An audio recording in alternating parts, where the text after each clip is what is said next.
Good evening and welcome to the Business Day. I'm Vashan Brown. Insurance companies are calling for the government to fast-track legislation dealing with the execution of documents online. President of Fraser Fontaine and Kong Insurance Brokers, Gerard Fontaine, says the legislation would make it easier to deliver services under COVID-19 conditions. Insurance is a contract. So, once that contract becomes tested, it has to go through courts.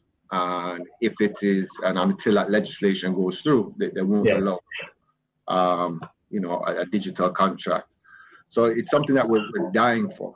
We actually really want to move in that direction. He noted that insurance companies are working with the police and the tax administration Jamaica to create a common system which can be used to verify electronic cover notes.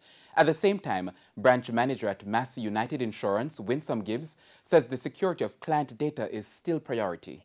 The privacy of information for our customers. So this legislation, yes, there are some, aspects of our business that we will have to adjust, of course, to ensure that we're compliant, but for the most part it won't be a difficult task, because we always take our customer information as information that we only have access to because of the nature of the business that we do, and so we treat it accordingly. The Jamaica Public Service Company, JPS, says its efforts to improve street lighting continues to be impacted by theft.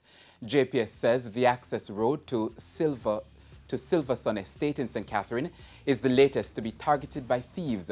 In a news release this afternoon, JPS said 9 of the LED street lights installed have been stolen.